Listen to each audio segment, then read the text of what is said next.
Assalamualaikum warahmatullahi wabarakatuh. Waalaikumsalam warahmatullahi wabarakatuh. Alhamdulillah wa syukurillah wa la hawla wa la quwata illa billah. Asyhadu an la ilaha illallah wahdahu la syarikalah wa asyhadu anna Muhammadan abduhu wa rasuluh. Allahumma salli wa sallim wa barik ala nabiyina Muhammad wa ala alihi wa ashabihi ajmain. Amma ba'd. Bapak Ibu yang dirahmati oleh Allah Subhanahu wa taala, yang sama-sama kita bermohon mudah-mudahan kita dimudahkan dalam segala urusan dan disehatkan dalam menghadapi masa-masa pandemi seperti ini. Khususnya kepada Ustadz Talkis yang sama-sama kita hormati. Terima kasih atas waktunya untuk bisa membersamai kita pada pagi hari ini di tengah-tengah kesendirian di nilai Malaysia. Ya, mudah-mudahan prosesnya dimudahkan di Malaysia. Baik Bapak Ibu sekalian, pada pagi hari ini kitab Ijmi Orda Sleman akan mendiskusikan terkait dengan term pendidikan dalam bahasa Arab dan implikasinya dalam proses pendidikan itu sendiri. Kita tahu bahwa dalam bahasa Arab itu banyak istilah yang memiliki makna yang hampir bersama ya. Ada kemaknaan yang sama termasuk dalam konteks pendidikan. Dalam keseharian kita sering mendengar di masyarakat ada taklim atau majelis taklim, itu biasa di masyarakat. Ada juga kemudian kalau di UIN atau dulu YIN ada tarbiyah pendidikan. Sama-sama taklim itu juga ada yang mengatakan pendidikan, ada pembelajaran, ada tarbiyah juga pendidikan. Ada juga nanti istilah-istilah lain, ada istilah ta'dib dan seterusnya. Nanti mungkin kita akan bahas itu, beberapa istilah yang muncul dalam term-term bahasa Arab dan mungkin implikasinya dalam proses pendidikan seperti apa. Nanti coba kita elaborasi dan mudah-mudahan menjadi inspirasi bagi kita untuk bagaimana menjadikan proses pendidikan, khususnya mungkin pendidikan agama, menjadi pendidikan yang betul-betul bisa memberikan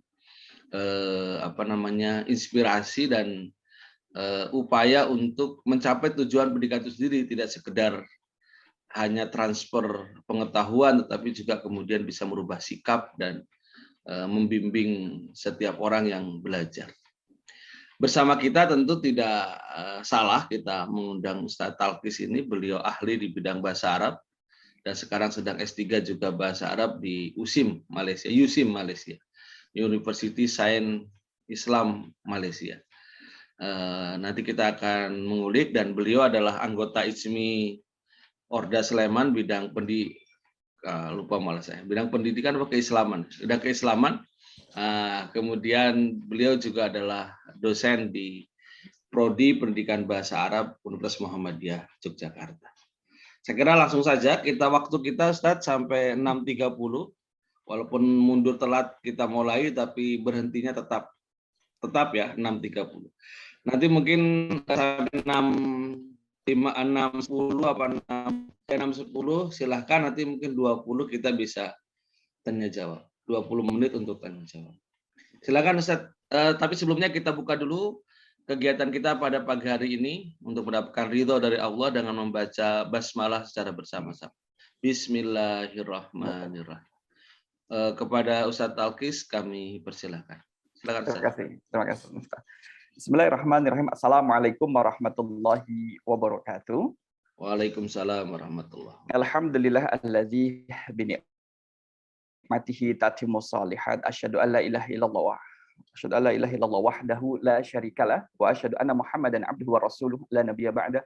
Allahumma shalli wa sallim ala nabiyina wa rasulina Muhammad sallallahu alaihi wasallam wa ala alihi wa ashabihi wa man tabi'ahu bi ihsan ila yaumiddin, amma ba'du. Yang saya hormati Bapak Dr. Akbar beserta dengan segenap jajaran pengurus Ijmi Orda Sleman.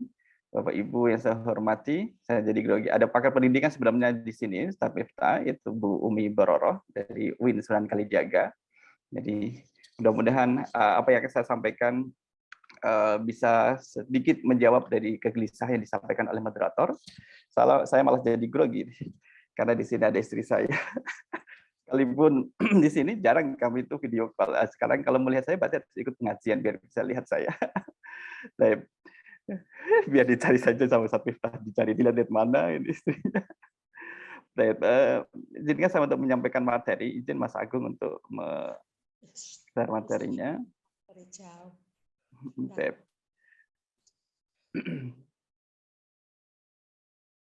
Oke, ini. Ya, tadi Ibu Talkis tadi. Bu Solihun. Ini term pendidikan dalam bahasa Arab, makna dan implikasinya. Betul seperti yang disampaikan oleh Ustaz Miftah, memang bahasa Arab itu kan memiliki kaya dari maknanya, bahkan dalam bahasa Indonesia atau bahasa kita saja itu kadang tidak cukup untuk menjelaskan makna dari satu kata. Kalau kita lihat bahkan singa, dalam bahasa kita singa, mungkin singa, macan, harimau, berapa? Maksimal mungkin sampai 5 ya penyebutannya. Dalam bahasa Arab itu sampai ada 200 istilah untuk menjelaskan singa, macan, itu ada 200 istilah yang kemudian maknanya dalam bahasa Indonesia kita kenal dengan macan ataupun singa. Jadi memang kaya. Termasuk dalam pendidikan juga. Kenapa nanti kemudian di Indonesia ada prodi tadris, ada prodi taklim, itu kembali kepada bagaimana memaknai kata tadris dan juga kata taklim. Apakah diartikan pendidikan maupun pengajaran. Sekalipun pendidikan dan pengajaran juga masih ada yang sama, kemudian ada yang berbeda. Dan pendapat itu terus mengalir dari satu generasi kepada generasi. Di sini saya mencukupkan dengan 5 pembahasan. Satu adalah taklim, ya. Saya transliterasi secara bebas ke dalam bahasa Indonesia taklim, kemudian tadris, takdib, tarbiyah, kemudian ada tazkiyah.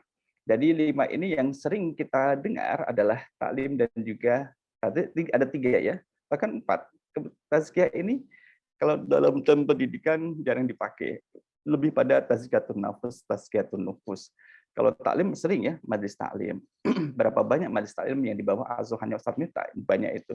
Jadi apa kemudian definisi majelis taklim, definisi taklim, kemudian tadris, takdib, tarbiyah, dan tazkiyah. Ada kesamaan dari 5 istilah ini, dimulai dengan tak, ya, ta. Allama yu'allimu ta'liman. Berarti dia dari akar kata, root dari kata itu sama dia. Polanya adalah dari allama. Di allama yu'allimu ta'liman. Kalau talqis, ya, nama yang dimulai dengan T mungkin bisa menjadi laqasa yulaqqisu talqisan. Allama yu'allimu ta'liman. Kalau Ustaz Miftah tidak ada. Siapa lagi yang namanya dimulai dari T itu bisa ditasrif dari wazan allama. Allama yu'allimu ta'lim, darasa yudarisu tadris, addaba yu'adibu ta'dib. Kalau tarbiyah ini robba yurabbi tarbiyatan, zakka yuzaki tazkiyatan. Jadi itu polanya. Mari kurang lebih sampai jam 6.20 ya, 6.10 kita akan bersama melihat pembahasan satu persatu. Nah, saya sempat melihat dari sisi KBBI, ada kalau misalkan di pendidikan itu diterjemahkan, ada beberapa unsur yang kemudian tergantung di dalamnya. Ya, ada unsur kemudian dia adalah satu proses pengubahan sikap. Proses itu kan memerlukan waktu yang ini tidak bisa terjadi cukup dengan paruh waktu yang singkat. Tapi terus berkepanjangan, namanya juga proses pengubahan sikap antara tata laku seseorang atau kelompok orang dalam usaha mendewasakan. Ada kemudian harapan, ada tujuan yang kemudian disematkan di dalam misi pendidikan itu melalui upaya pengajaran dan pelatihan. Ada kemudian bentuk aktivitinya berupa dalam bentuk pengajaran maupun pelatihan, proses, cara, perbuatan atau mendidik. Maka di sini ketika kita bicara terkait dengan pendidikan atau nanti dari pendidikan itu kita masukkan pada taklim, kepada tadris, kemudian pada takdib. Nanti ada namanya adalah ada perubahan. Ada harapan yang disematkan di dalamnya. Apa yang diharapkan dari taklim? Apa yang diharapkan dari takdib? Apa yang diharapkan dari tadris? Dan seterusnya. Kemudian ada media yang dipakai, media-media. Saya sejauh ini, saya belum mengcompare menjadikan satu kemudian terus dikasih partikel atau unsur yang kemudian bisa membedakan kelima apa yang saya sampaikan tadi. Belum sampai ke sana. Ada media pengajarannya, kemudian juga ada tujuannya. Kalau tidak ada tujuan, salah. Jadi harus ada tujuan. Kenapa kita melaksanakan pendidikan, harus ada tujuan yang jelas dan itu terukur, tercapai, dan bisa dievaluasi. Jadi dari sisi pendidikan. Nah, dalam taklim, allama yu'allimu ta'lim, apakah kemudian unsur di atas tadi masuk di dalamnya? Kita lihat bahwa memang allama yu'allimu ta'liman, allama itu bisa berarti mengajarkan. Nanti di bawahnya ada.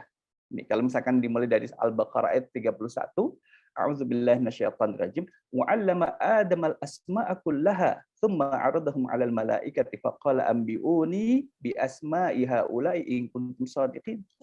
Jadi allama yu'allimu. Jadi di sini adalah mengajarkan. Allama yu'allimu. Berarti Allah mengajarkan kepada Adam alaihissalam al-asma, yaitu nama-nama benda. Ada yang jadi objek pembelajaran. Apa yang diajarkan? Di sini menjadi pengajar adalah Allah dan menjadi peserta ajarnya atau peserta didiknya itu adalah Adam. Maka alama ini dimaknai dengan mengajar. Bapak Ibu yang saya hormati, bahwa termasuk juga ini ada suara saya. Di mute dulu, Bun, di mute dulu.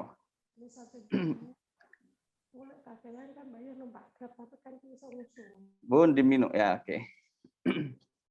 Allama kemudian matikan dengan mengajar. Allama yu'allimu ta'liman. Ada kemudian banyak kata yang derivasi dari kata allama, penyebarannya ada di sebanyak ini. Kalau di nanti apa namanya dicari satu persatu ada tersebar. Memang di dalam Al-Qur'anul Karim kata alam itu sangat banyak dan juga derivasinya. Kalau misalkan ta'lim kemudian diartikan dengan pengajaran, dengan pendidikan, maka di sini Rasyid itu adalah menerjemahkan dengan proses transmisi berbagai ilmu pengetahuan pada jiwa individu tanpa adanya batasan dan ketentuan tertentu. Jadi istilah taklim menjadi umum gitu. Jadi, kalau misalkan dimasukkan dalam term di masyarakat, ya taklim itu kan multidisiplin. Apapun bisa diajarkan dari satu individu kepada individu yang lain, dari satu individu kepada kelompok atau komunitas yang lain. Bahkan taklim adalah proses pemberi pengetahuan. Ya memang memberi pengetahuan, pemahaman, pengertian, tanggung jawab, penanaman amanah, yang kemudian aspek dan keterampilan yang dibutuhkan seseorang dalam hidup serta pedoman perilaku yang baik. Di sini taklim itu jadi multi lintas disiplin ilmu pengetahuan. Apa yang dibutuhkan seseorang yang kemudian itu bisa dipenuhi melalui proses taklim. Kemudian juga didefinisikan kalau Muhammad Atiyah Al-Abras itu melihat bahwa lebih khusus dibandingkan dengan tarbiyah, karena nanti kita ada pembahasan dengan tarbiyah. Taklim memiliki makna lebih khusus, karena taklim hanya merupakan upaya menyiapkan individu dengan mengacu pada aspek-aspek tertentu saja, sedangkan tarbiyah nanti di bawah dan mencakup keseluruhan aspek pendidikan. Jadi lebih khusus. Sekarang kayak gini, apakah ketika kita mengajar itu harus memonitoring proses pembelajaran serta pembentukan karakternya, atau kita cukup hanya menyampaikan transformasi keilmuan saja selesai? Adapun nanti bagaimana kondisi dari yang diajar, apa ataupun tidak, itu urusan yang lain. Karena di situ menjadi pembedaan satu makna. Ya, kalau berbicara terkait dengan taklim, pendidikan ya sudah, tugas kita adalah menyampaikan. Tugas kita adalah menyampaikan transformasi keilmuan. Selebihnya ya serahkan kepada peserta didik. Yang itu kemudian membedakan ya cara pandang seseorang antara taklim dengan definisi term pendidikan yang lainnya. Maka tersebut bahwa ya sebatas transfer pengetahuan, transfer nilai antar sama manusia, ya kemudian ia hanya dituntut untuk menguasai nilai yang kita secara kognitif dan psikomotorik. Akan tetapi tidak dituntut secara domain afektifnya, sikap itu memang tidak menjadi tuntutan. Maka kalau kita lihat dari nilai-nilai pendidikan ya seperti itu. Nah ini kan satu pendekatan bahwa kalau hanya kita mentransformasi keilmuan, ya itu adalah masuk dalam taklim gitu. Itu masuk dalam ranah taklim. Bapak Ibu yang saya hormati, karena tadi kita bicara dengan taklim, maka akar katanya adalah allama yu'allimu ta'liman. Ya, mengajar yang bersifat menyampaikan pengertian, pengetahuan, dan juga keterampilan. ada alama yu'allimu ta'liman, ada alama ya'lamu. Berarti adalah mencakup atau sesuatu yang memberi tanda. Maka ada kata alamah, itu memberi tanda. Ada alima ya'lamu, yang berarti mengerti atau memberi tanda. Alim tuh, saya sudah paham, saya sudah ngerti, alim tuh. Jadi alima ya'lamu, ada alama ya'lamu, ada alama yu'allimu. Jadi memang ada derivasinya. Kita bisa melihat macam-macam derivasi kata taklim itu dalam satu ensiklopedia yang ditulis oleh Anthony Dahdah. Satu buku yang biasanya disampaikan di perkuliahan kalau ngambil linguistik Arab. Anthony Dahdah melihat satu term kata, kemudian nanti dilihat derivasi dalam pola yang lainnya. Di sini ada alama ya'lamu, ada alima ya'lamu, kemudian ada alama yu'allimu. Ada juga ta'alama yata'alamu. Kemudian apa lagi? Seperti itu. Ista'lama yasta'limu. Dan masih banyak lagi. Nah, di sini artinya adalah bahwa kita mendapati kalau taklim itu adalah menyampaikan, mengajarkan, dan juga mentransformasi satu keilmuan. Oleh karena itu, Bapak Ibu yang saya hormati, kalau kita mengisi majelis taklim ya, kan tugas kita adalah menyampaikan. Ustaz Miftah misalkan mengisi majelis taklim, ya menyampaikan transformasi keilmuan. Setelah peserta majelis taklim itu kemudian bubar, kan kemudian tidak dimonitoring. Oh, bagaimana perubahan sikap setelah mendapatkan materi yang saya sampaikan? Tidak, itu kan saya sudah menyampaikan. Dikembalikan nilai-nilai itu dikembalikan kepada individu yang mempelajarinya. Maka taklim lebih berorientasi pada pengajaran bahwa guru atau mu'alimnya, mu'alim adalah yang menyampaikan satu materi, sedangkan peserta disebut dengan muta'allim. Muta'allim. Maka si guru hanya menyampaikan ilmu pengetahuan, ya guru tidak lagi mengetahui dan tidak bertanggung jawab terhadap ilmu yang telah diterima muridnya. Ini dalam taklim demikian. Ya. Dari definisi taklim tadi bahwa ada kalau di Islam itu kan mengiringi kebaikan dengan kebaikan setelahnya. Setelah menyampaikan ilmu, karena tidak memiliki orientasi untuk tidak memiliki tanggung jawab untuk memonitoring atau memfollow up dari apa yang disampaikan pada muta'alim, maka di sini mu'alim memiliki peran untuk mendoakan. Apa maksudnya mendoakan? Agar ilmu yang disampaikan itu menjadi bermanfaat dan kemudian terjawantahkan dalam perilaku ataupun dalam aksi setelah proses taklim itu selesai. Kalau kita ke Kiai Maimun Zubair, ajarkan ilmu yang baik kepada peserta, kepada santri dengan cara yang baik, kemudian doakan dengan doa yang baik. Artinya kalau kita dalam proses taklim kita itu menuntut, pokoknya harus paham sebelum acara ini harus paham, mudeng harus selesai. Itu berat. Karena taklim adalah proses, tidak bisa dibatasi dengan waktu sekali pertemuan kemudian selesai, tidak bisa. Yang kedua adalah ta'dib. Adaba yu'adibu ta'diban. Ta'dib ini dari ada ya'dubu, ada ya'dibu. Ya gini kan termnya memang seperti itu. Ada ta'addaba ya ta'addabu, adaba yu'adibu. Derivasinya cukup banyak. Maka ada ya'dubu adalah melatih dan mendisiplinkan diri untuk berperilaku yang baik dan sopan. Maka ta'dib itu lebih dekat dengan etika, lebih dekat dengan akhlak, itu ta'dib. Ta'dib adalah bagaimana menjadikan peserta atau sasaran menjadi beradab, muta'adib, menjadi lebih orang yang beradab. Maka ada ya'dibu juga bisa berarti adalah jamuan, makdabun, jamuan atau pesta ataupun hidangan, ya. Atau juga dimaknai dengan berbuat dan berperilaku sopan.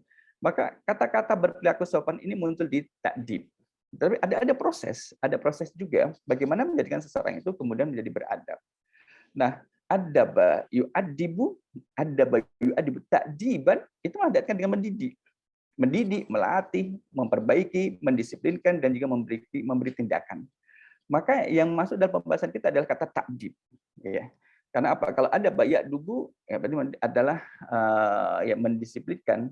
Kalau ada ya'dibu berarti hidangan, tapi kalau adaba yu'adibu fa'ala yufa'ilu taf'ilan, adaba yu'adibu ta'diban, itu malah nanti beririsan dengan proses pendidikan. Maka ta'dib sendiri berorientasi untuk pembentukan suatu perilaku sebagai penyempurna akhlak atau budi pekerti. Yang ini kemudian kita bisa dapatkan dalam satu hadis ini. Saya mencari hadis ini, kemudian dapat hadis yang lain. Ternyata dapat hadis yang lain. Adzabani Rabbi fa ahsana ta'dibi. Adzabani Rabbi. Tuhanku telah mendidikku. Jadi aku ini adalah kembali pada Nabi Muhammad SAW. Fa ahsana ta'dibi, dengan pendidikan yang terbaik, dengan sebaik-baik pendidikan. Jadi takdib, dibuat beradab. Ya. Ibnu Mazur, kalau kita lihat dengan apa namanya kamusnya Lisanul Arab, maka adalah padanan kata allama oleh Azad dikatakan sebagai cara Tuhan mengajarkan nabinya. Sehingga Al-Attas, kita akan mengutip beberapa pendapat dari Nagib Al-Attas, bahwa kata adab ta'dib itu rekanan konseptualnya itu dari istilah adalah ta'lim. Ta'lim dengan ta'dib itu menjadi dekat. Nah, ketika proses ta'lim, bagaimana nilai-nilai ta'dib juga dimasukkan. Saat mentransformasi keilmuan kepada muta'alim, kemudian nilai-nilai adab itu disematkan. Jadi tidak hanya sekedar transformasi keilmuan, tapi bagaimana nilai-nilai mengajarkan adab, kedisiplinan, kesopanan, itu juga masuk, disampaikan kepada peserta didik. Nanti kita akan kita share untuk PPT-nya. Nah, kemudian ini dalam hadis yang Sahih Bukhari dari Abu Musa al-Asy'ari, addabar rajulu amatahu fa ahsana ta'dibaha wa 'allamaha fa ahsana ta'limaha. Jadi ta'dib dengan ta'lim, ya. Jika seorang laki-laki mendidik budak hamba sahayanya, adaba, artinya mendidik dengan lalu bagus dalam mendidiknya, wa 'allamaha, dan mengajarinya. Fa ahsana ta'limah, dengan sebaik-baik pengajaran. Maka ta'lim dengan ta'dib yaitu beririsan gitu, satu dengan yang lain. Tapi kalau kita lihat dalam satu hadis ini adalah didahulukan ta'dib baru nanti ta'lim. Boleh nggak ta'lim kemudian ta'dib? Ya, tentunya tidak ada larangan juga gitu. Karena adalah satu metode pendekatan yang bisa dipakai untuk mengajarkan sesuatu yang bermanfaat pada orang lain. Maka dalam perspektif Al-Attas nih, Syekh Nagib Al-Attas, bahwa pendidikan Islam itu menggunakan ta'dib gitu. Karena memaknai dengan mendidik yang berorientasi terhadap perubahan perilaku ke arah positif. Di awal tadi saya sampaikan bahwa satu istilah kemudian dilihat oleh pakar, oleh cendekiawan itu dengan definisi yang dan deskripsi maknanya yang berbeda-beda. Maka Nagib Al-Attas ini adalah yang lebih tepat adalah ta'dib gitu. Mana ta'lim dengan ta'dib gitu. Ini lebih diperlukan. Mungkin juga bisa melihat terkait dengan kondisi masyarakat sekarang. Bagaimana kemudian pendidikan karakter perilaku itu lebih didahulukan daripada kemudian pendidikan kepada knowledge, pengetahuan. Kita kenal dengan Imam Az-Zarnuji dengan buku yang masyhur Ta'lim Muta'allim. Kenapa buku itu ditulis? Karena melihat satu adalah melihat realita yang terjadi pada masanya, yang kedua adalah adanya permintaan. Kemudian Imam Ghazali dalam Ihya Ulumuddin juga kemudian menjelaskan untuk memotivasi orang-orang dalam satu belajar, menuntut ilmu, kemudian menjelaskan kepada orang-orang tentang keutamaan ilmu dan juga keutamaan untuk mengajarkan ilmu yang berkaitan juga dengan masalah tentang pendidikan ini. Maka Al-Attas karena berpegang bahwa ta'dib ini lebih menjadi orientasi utama dalam perubahan sikap masyarakat sekarang ini, ya kemudian beliau gigih untuk mempertahankan pendapatnya bahwa pendidikan Islam lebih tepat menggunakan ta'dib karena mencakup semua aspek baik pengajaran, pengetahuan maupun pengasuhan pada etika ini. Tapi kalau dalam program studi ya kuliatul adab gitu. Kuliatul adab, fakultas adab, adanya adab. Apakah adab nanti kemudian dimaknai dengan adab yang bermakna sastra atau adab yang kemudian bermakna etika seperti di sini juga. Tapi di Indonesia setahu saya tidak ada prodi ta'dib, ya. Adanya adalah tadris atau ta'lim. Ta'limil lugatil arabiyyah atau tadrisil lugati al-arabiyyah. Ada kuliatul tadris, ada kuliatul ta'limil lugat atau tadrisil lugat dan sebagainya. Itu yang terjadi. Maka bagaimana ilmu dan adab? Maka ilmu tidak bisa diajarkan atau ditularkan dari guru kepada murid, ya kecuali kemudian guru itu memiliki adab gitu. Maka adab ini menjadi penting untuk dikedepankan. Baru mengajarkan ilmu pengetahuannya itu. Maka adab ini menjadi penting ya. Kalau misalkan dalam bahasa kita, paribahasa kita di sini adalah, mohon maaf, guru kencing berdiri, gimana Ustaz Miftah lanjutannya? Murid kencing salto, gitu kan. Atau berlari, tidak hanya berlari, tapi juga sampai salto itu.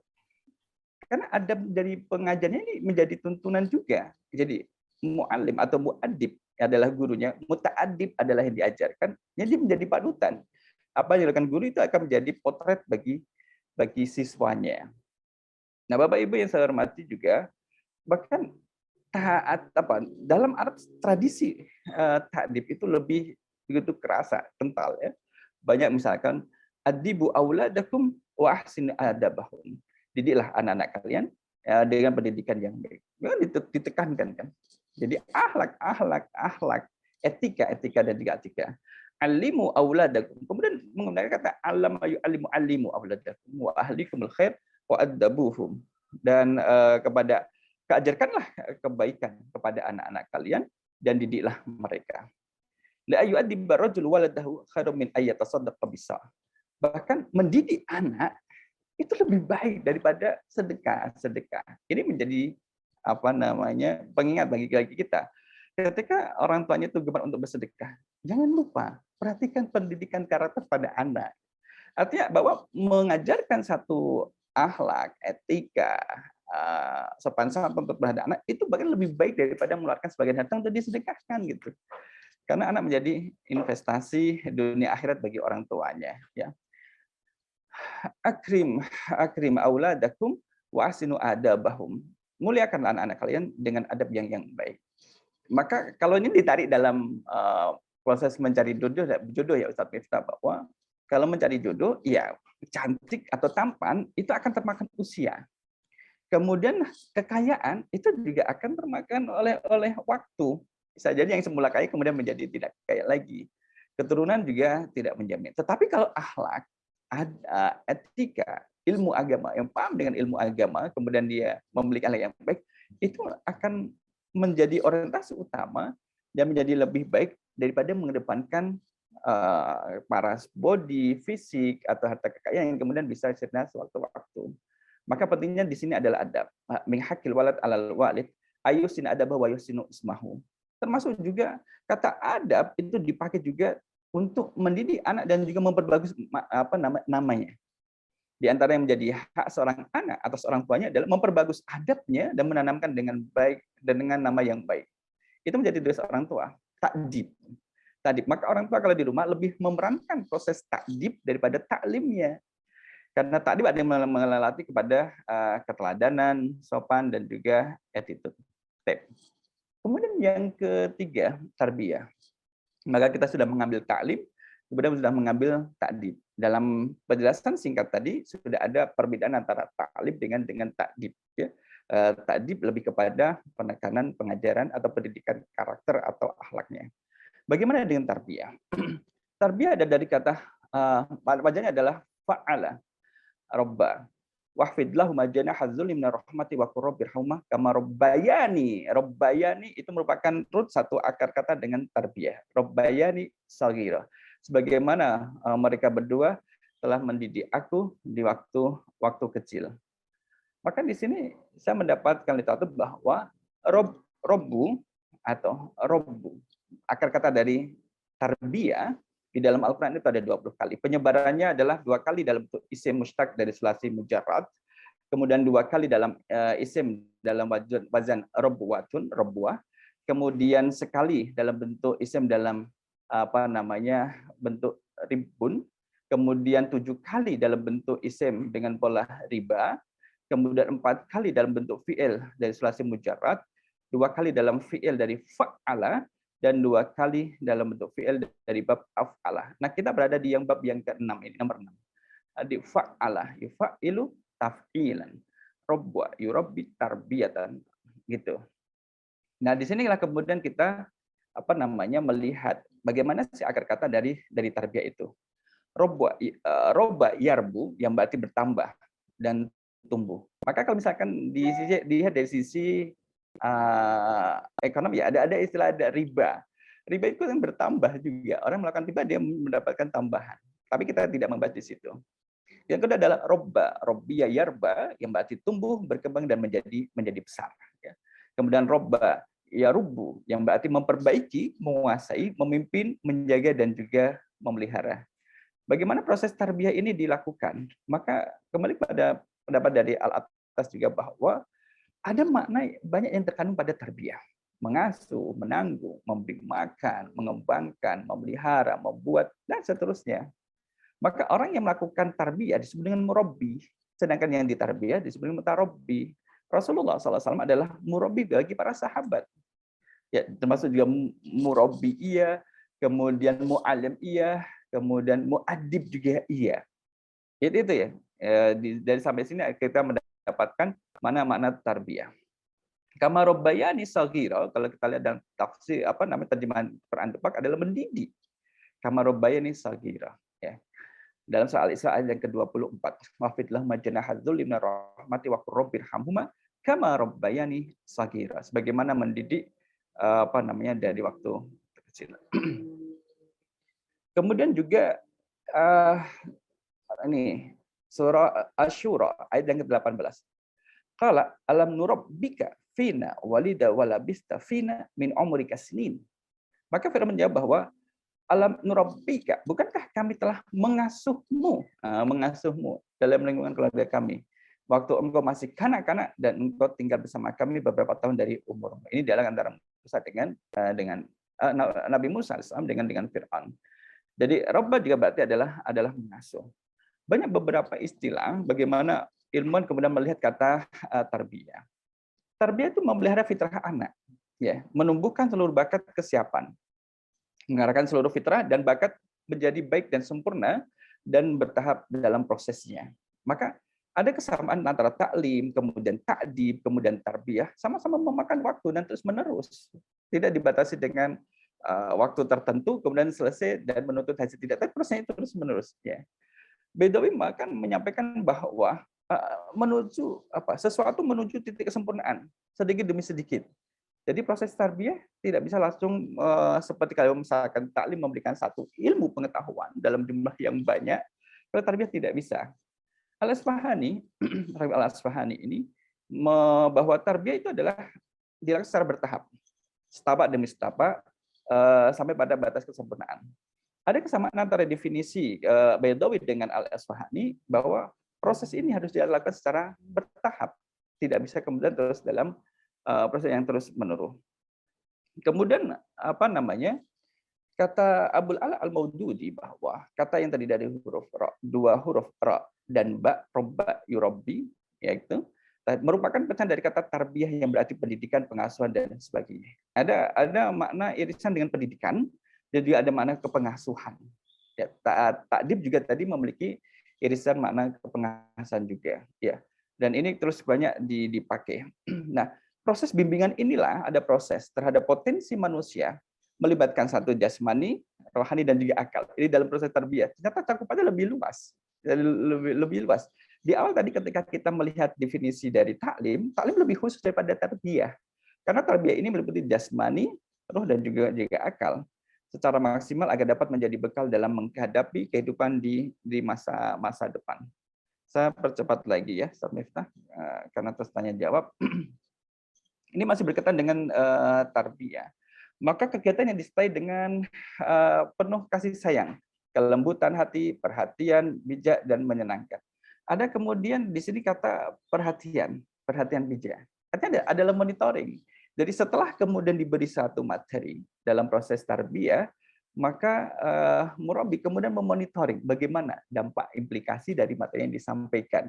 Jadi knowledge yang ditransformasikan, ada perubahan sikap. Maka ta'dib juga bisa masuk dalam ranah tarbiyah karena cakupannya lebih luas. Dan tentunya effort usaha yang dilakukan itu lebih besar daripada sebelumnya. Maka Abdurrahman memiliki pandangan bahwa tarbiyah itu adalah menjaga fitrah manusia, mengembangkan potensi, kemudian mengarahkan fitrah, kemudian melaksanakan secara bertahap. Sama juga dengan definisi yang tadi. Tapi kemudian tarbiyah ini masuk pada ranah anak, bahwa mentarbiyah itu sejak kecil. Gitu. Berarti kan prosesnya harus dilakukan sejak kecil. Karena apa? Prosesnya kan panjang sejak kecil sampai kalau definisi ada minal mahdi ilal lahadi, Sejak anak itu turun dari ayunan, kemudian sampai dia itu masuk ke liang lahat, artinya sampai meninggal ya. Nah inilah terkait dengan tarbiyah. Jadi taklim, takdib, dan juga tarbiyah. Yang tarbiyah menjadi lebih umum dari cakupannya. Bagaimana dengan tadris? Dia kata darosa, yudarisu. Kalau di kami misalkan di kampung itu, yuk kita deres. Deres itu dari ya sama dengan tadris itu. Jadi di Jawa kan menjadi deres. Kalau di Jogja ada deresan. Mungkin tempat untuk menderes, deres. Melangi, mulangi, jadi melangi gitu. Nah, akar kata dari darosa yudarisu tadrisan. Darosa yadrusu, kalau darosa yudarisu tadrisan. Darosa yadrusu darsan, darosa yudarisu tadrisan. Fa'ala yufa'ilu taf'ilan. Maka prosesnya harus melakukan terus-menerus. Bapak Ibu saya jadi ingat bahwa wazan yang mengikuti kata yang mengikuti wazan fa'ala yufa'ilu taf'ilan itu adalah menunjukkan aktivitas atau tindakan ini itu dilakukan berkali-kali. Sama seperti taklim ya dilakukan berkali-kali, takdib dilakukan berkali-kali, tarbiyah berkali-kali, dan tadris juga demikian. Kita punya kata kotoa memotong. Kotoa itu memotong, kotoa yaqta'u. Memotong. Berapa kali? Sekali. Tapi ketika huruf po, kotoa, kemudian ditambah dengan tasdid di atasnya, kotoa, maka tindakan memotong itu dilakukan secara berkali-kali. Kotoa, memotong-motong terus. Dan ternyata 5 kata dalam yang kita pilih dalam tema pendidikan ini, itu juga wazannya adalah wazan pola fa'ala. Artinya harus dilakukan berkali-kali. Mengambil kata darosa. Darosa yudarisu tadrisan. Maka yang mengajar namanya mudaris, kemudian yang diajar adalah mutadaris. Kalau tarbiyah murabbi dan mutarabbi, kalau tadris adalah mudaris dan mutadaris. Agar bagaimana? Artinya dalam pengajaran adalah upaya menyiapkan murid mutadaris agar dapat membaca, mempelajari, mengkaji sendiri yang dilakukan dengan cara mudaris membacakan, menyebutkan berulang-ulang dan bergiliran, menjelaskan, mengungkapkan, dan mendiskusikan makna yang terkandung di dalamnya sehingga mutadaris mengetahui dan juga mengingat. Ada kebersamaan yang kemudian dilakukan oleh mudaris bersama dengan mutadaris. Maka tadarrosa ya tadarrosu itu menderes, kalau kita menderes Quran, membaca dan menjamin agar tidak lupa, berlatih dan menjamin sesuatu. Ya, Rosyadi mengatakan bahwa dalam tadris tersirat makna adanya mudaris. Dalam proses itu ada kemudian ada yang dilibatkan, ada pelaku dan juga ada keterangan sasaran dari perilaku tersebut. Maka di sini dijelaskan sebagaimana perannya mudaris. Mudaris adalah guru ya. Orang yang berusaha untuk mencerdaskan peserta didiknya, ada tadris, ada tuntutan untuk mencerdaskan, menghilangkan ketidaktahuan, mengalahkan kebodohan, memberantas kebodohan, serta melatih keterampilan peserta.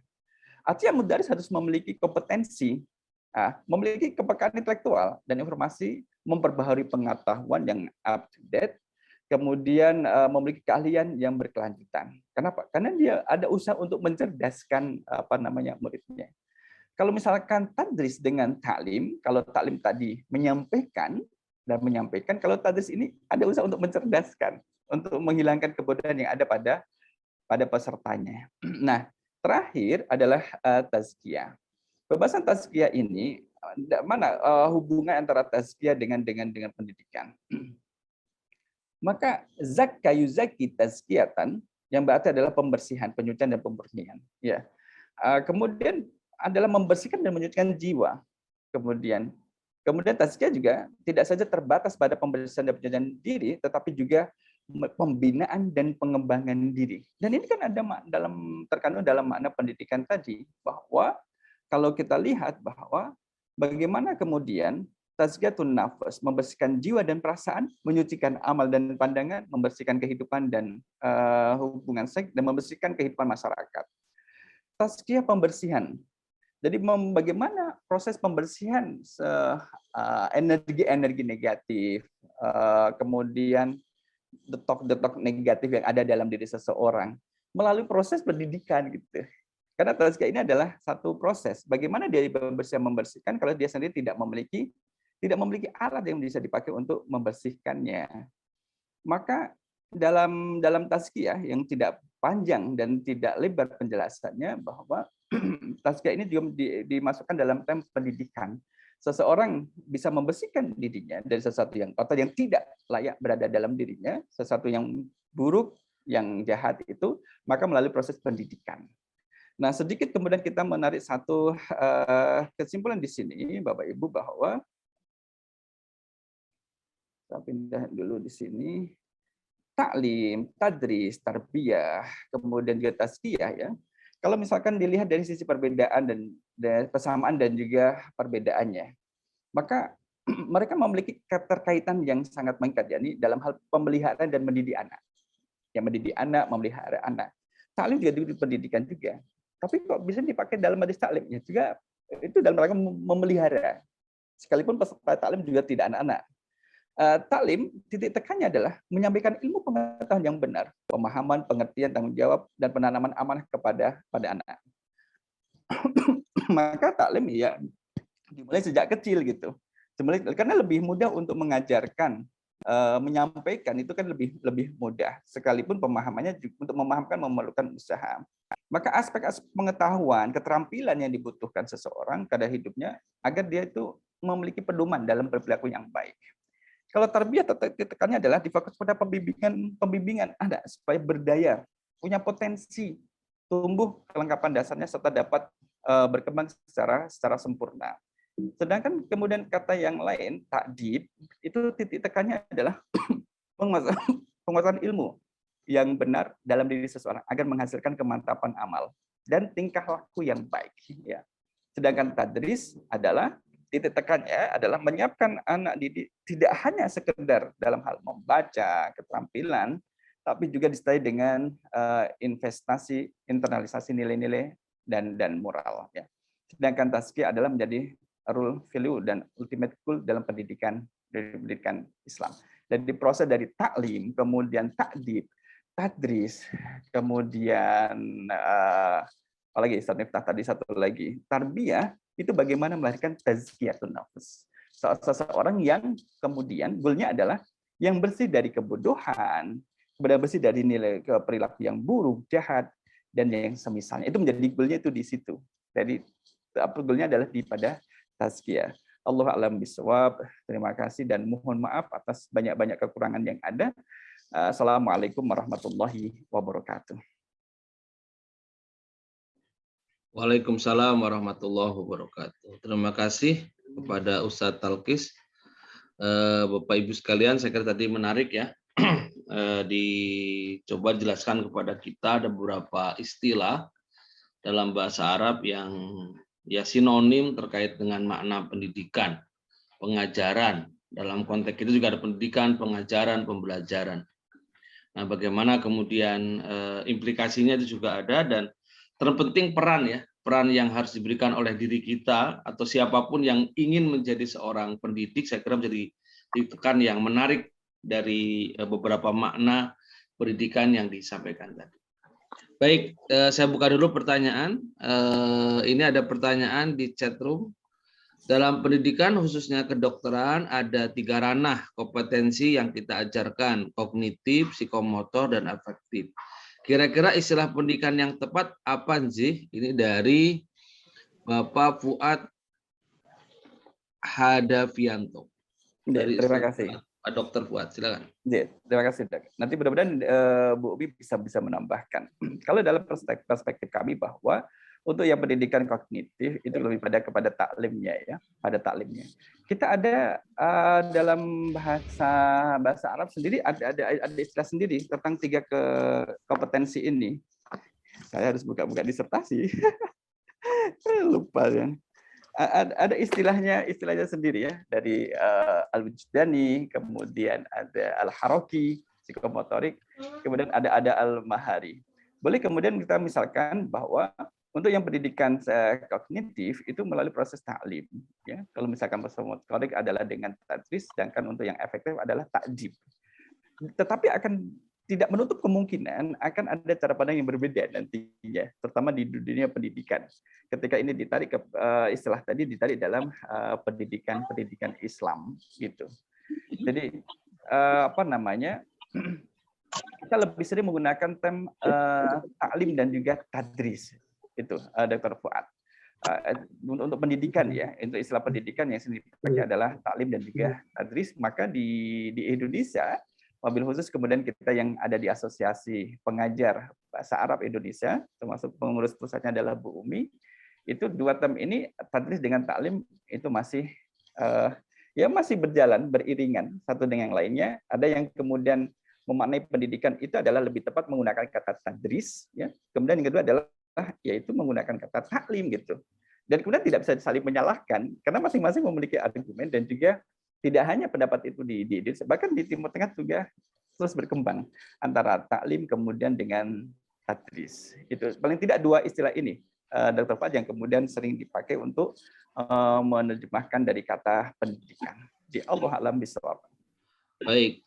Terima kasih, Ustaz Talqis. Jadi memang ini tidak bisa kemudian kita semacam pisahkan ya, karena ada irisan masing-masing istilah ini dalam bentuk aktivitas ya. Saya kira itu kata kunci yang harus kita pegang juga. Ada lagi, silakan. Bapak Ibu sekalian. Ada yang menyampaikan lagi? Ini tadi di chatroom Prof. Robi menyampaikan kalau di UIN adanya FADIB. FADIB itu Fakultas Adab dan Ilmu Budaya. Karena adab dikaitkan dengan ilmu budaya. Jadi lebih ke pembudayaan dari adab perilaku. FADIB. Dulu Fakultas Adab. Dulu Fakultas Adab. Karena tambah ilmu budaya. Karena ada tambahan UIN-nya. Baik, ada pertanyaan lain silakan Bapak Ibu sekalian. Baik. Tapi saya kira menarik ya Bapak Ibu sekalian, yang mungkin saya katakan tadi, kita tidak bisa memisahkan istilah ini secara sendiri, tetapi kemudian ini saling terkait, dan mungkin bagi kita yang terlibat dalam dunia pendidikan, istilah ini juga bisa memberikan semangat kepada kita ya. Tadi bahwa ketika bicara taklim, jangan lupa kemudian hanya menyampaikan, tapi hendaklah diikuti dengan doa. Saya tidak tahu seberapa sering kita mendoakan mahasiswa kita, mendoakan murid kita untuk menjadi baik. Nah, kadang-kadang menjadi penting kan, itu apalagi tadi dikutip oleh Ustaz Talqis, pesan Mbah Maimun, bagaimana ajarkan ilmu yang baik dengan cara yang baik dan doakan yang baik. Ini saya kira sebuah semangat yang mungkin harus kita tumbuhkan. Dan insya Allah dengan doa itu akan lebih mendekatkan kita dengan para anak didik kita, baik mahasiswa ataupun yang mungkin guru dan sebagainya. Termasuk barangkali ya kalau dokter ya dengan pasiennya begitu ya, karena kan mendidik juga itu proses mengajarkan obat. Kemudian takdib tadi lebih ke bagaimana membentuk perilaku, mendidik, mengarahkan, dan orientasinya pada perubahan perilaku. Tarbiyah ini lebih pada seluruh potensi, ada jasmani, rohani, dan keseluruhan, dan ini mungkin yang lebih umum dikenal. Dan yang penting lagi sebenarnya adalah kasih sayang. Ini saya kira kata kunci yang menarik juga harus ditumbuhkan ya, kata kunci kasih sayang ini. Jadi bagaimana menumbuhkan kasih sayang, kalau bicara kasih sayang kan bukan sekedar transaksional menurut saya. Seorang dosen dan mahasiswa tidak sekedar pada aspek transaksional. Saya sebagai murid, mahasiswa sebagai dosen, atau guru sebagai murid, tidak, tapi ada keterlibatan emosi, saya kira itu satu. Kemudian tadris, yang menarik menurut tadris itu kan tadi ada yang dikutip oleh Ustaz Talqis adalah kepekaan intelektual. Karena tadris tadi ada mengajarkan membaca, kalau tidak tahu, tapi bisa ada kepekaan intelektual. Tadi saya kira luar biasa ini semangat yang harus dimiliki, dan akhirnya memang goalnya itu kalau tadi ada doa yang kita ikutkan, kemudian ada perilaku yang kita contohkan, ada potensi yang terus kasih sayang yang kita berikan, serta ada kepekaan intelektual yang kita bangun dalam proses pendidikan, insya Allah goal utama dari proses pendidikan sebagai pembersihan jiwa itu menjadi sesuatu yang tidak mustahil dapat kita raih. Baik, apa ini ada pertanyaan lagi? Mohon maaf ini. Kalau istilah yang bisa menggambarkan gabungan ketiga ranah tersebut, apa yang lebih tepat digunakan? Murabi mungkin. Nah, ini dari Pak Rosid. Silakan. kalau saya melihat ini sebagai jawaban pribadi ya, mungkin bisa berbeda dengan yang lain, adalah tarbiyah itu, Pak Fuad. Karena sebagaimana kalau kita kutip dari surah Al-Isra tadi yang kita tampilkan, kama rabbayani shaghira. Orang tua itu kan mentarbiyah kita. Apa yang diberikan orang tua kepada kita, itu kan tidak ada satu kompetensi saja. Ya, kemudian kita kenal dengan unsur kognitif juga orang tua kasih tahu kepada kita, psikomotornya juga ada, afektif juga ada. Sehingga tarbiyah itulah kemudian bisa jadi menjadi lebih dia mengakomodir ketiga dari apa yang ditanyakan oleh Pak Fuad. Maka orang tua kita termasuk sebagai di selain sebagai walid juga murabbi gitu. Oleh karena itulah prototip dalam keluarga itu kan ada orang tua ya. Kalau orang tuanya baik, mohon maaf, kadang anaknya belum tentu baik. Apalagi kalau orang tuanya mohon maaf kurang baik, ya bisa menjadi alasan justifikasi anak untuk berperilaku demikian. Kisah lama yang disampaikan kepada saya terjadi di Jogja. Protes protes anak terhadap orang tuanya itu mewujudkan apa yang disampaikan orang tuanya. Begini Ustaz Miftah. Ketika ada kemudian katakanlah razia di jalan, memang terjadi di Jogja, terjaringlah seorang anak kemudian terjaring tersebut. Petugas itu tahu anak ini putranya bapak ini, kemudian kaget. Orang tua Anda kan baik gitu ya. Orang tua Anda kan baik, kemudian orang tua Anda berpendidikan. Anda kok bisa jadi seperti ini? Nah, ternyata anak ini tertangkap razia itu sakit hati dari ucapan orang tua. Memalukan, anak ini memalukan. Kamu memalukan orang tua, kamu memalukan ayah. Ayah kan seperti ini. Dari sisi intelektualitas memang bagus. Jabatan fungsional juga bagus. Kenapa kamu nilai rapornya kok merah itu seperti apa? Kamu memalukan orang tua. Kata-kata memalukan orang tua, memalukan keluarga, itu benar tersimpan dalam memori sang anak. Ada protes anak, saya harus memalukan orang tua.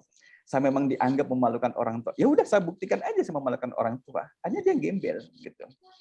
Maka orang tua itu kan harus mentarbiyah anak dengan sebaik-baiknya. Usaha kita dalam konteks keislaman adalah kita hanya sekedar berusaha. Adapun hasilnya serahkan kepada Allah. Seorang nabi seperti Nabi Nuh ketika sudah memberikan contoh keteladanan kepada anaknya, apa jadinya Kan'an? Dan memang usahanya hasil itu adalah serahkan kepada Allah. Tapi mentarbiyah anak itu adalah tugas utamanya adalah orang tua.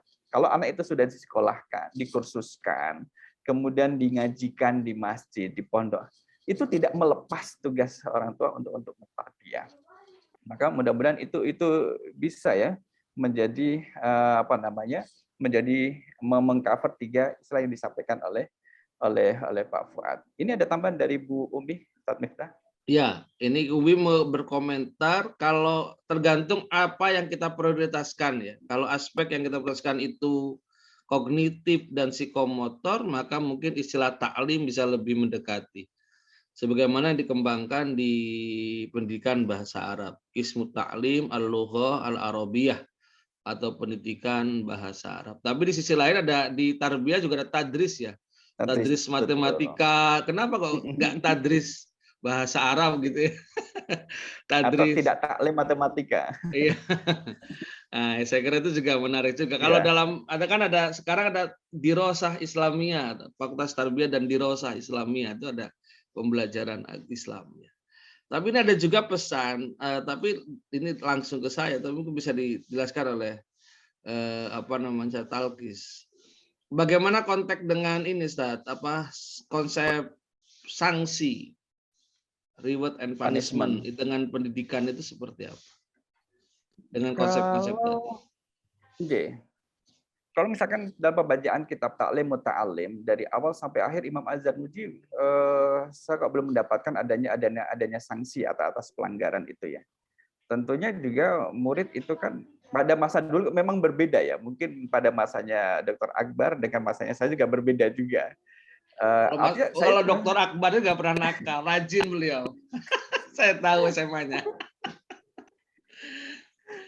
Saya itu masih kena masa waktu kondisi di mana ketika salah atau buat kesalahan di sekolah dasar, letakkan tangan ini di atas meja, kemudian nanti guru mengambil pensil plat itu kemudian itu dijepit dikit gitu, dijepit kan sakit. Tapi memang tidak ada denda, malah senang kita punya kenangan. Kita jadi ingat nama orangnya. Kemudian juga kalau sekarang kan kemudian terus ada batasan-batasannya. ke apa namanya, ya saya ingat taklim mutaklim menyebutkan di bagian-bagian tengah dan ke belakang itu bahwa kalau misalkan murid itu ini ya, santri itu ikut tidak boleh membantah gurunya, kemudian santri itu ya dia adalah mohon maaf menjadi budak dari gurunya gitu. Jadi budak ilmu bagi gurunya. Karena dia adalah budak ilmu maka ya diapakan dia harus menerima.